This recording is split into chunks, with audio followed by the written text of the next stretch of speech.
I know that I've struggled with pride my whole life, but God's kind of revealed it to a completely different level. I mean, the other day, the image came to my mind of Romans 9, where God compares me to a piece of clay. And he says, you're like a piece of clay, and I'm the potter. And so just that, I thought, wow. That means I'm like a piece of clay trying to explain to other pieces of clay what the potter is like. Think about that for a second. It shows the silliness for any of us to think that we're an expert on him. Our only hope is that he would reveal to us what he is like, and then we can just repeat those things. And in Psalm 25, verse 9, he talks about how he explains his way to those who are humble. And so I'm going, hey, God, I want to be humble then, because I got to know the truth about you. Humble me. Show me the pride in my life. See, and that's why I've been concerned as I've listened to some of the discussion about hell and read some of these things that are written, because I'm going, wow, the tone in which we use. I mean, we're going to be careful here. We have to guard ourselves against, first of all, heartlessness. I mean, do you understand what we're talking about? We're talking about real people here. We can't just have these theological discussions about a doctrine when we're talking about people's eternal destinies here at the same time. And then I think about the carelessness. We can't be careless in this discussion. We can't just argue for our point of view or what we think is right, and so we present our case and we neglect all the other evidence. Man, do you understand what we're dealing with here? Well, we got to lay everything on the table and go, look, it's your destiny at stake, so I want to just present all of the facts, everything I can think of in this book, and let you decide, not sway you. Just go, look, here's everything I see. We got to make a decision about this.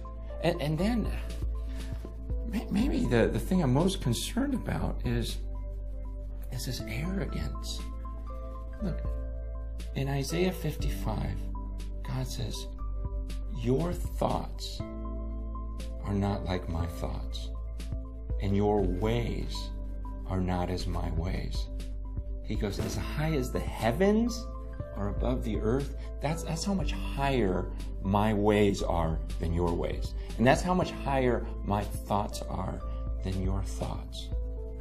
So when we begin an argument with, well, I wouldn't believe in a God who would what?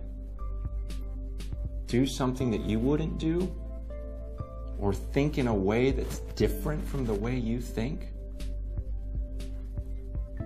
Do you ever even consider the possibility that maybe the Creator's sense of justice is actually more developed than yours?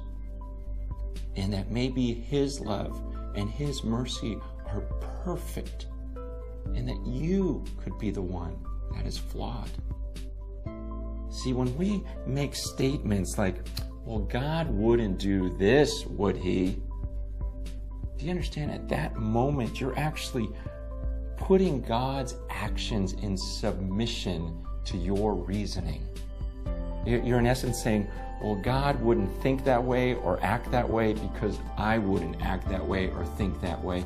And yet, when I read the scriptures, man, all through this book, I go, God, there are some things you say that I would never say.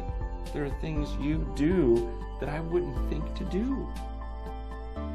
I mean, even from creation, I go, so Adam and Eve sinned, and so you're going to put a curse on the earth?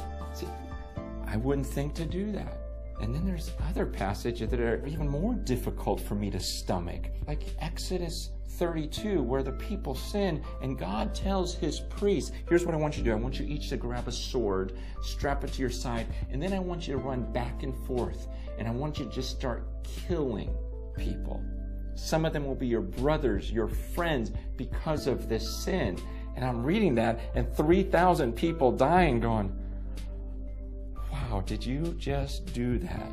or to think about the story of Job and go, really, God? It seemed like he was one of, if not the most faithful man on earth, and you're going to have his family die? You're going to have all of his possessions take away? You're going to have him? You're going to let him be struck with these sores all over his body and suffering?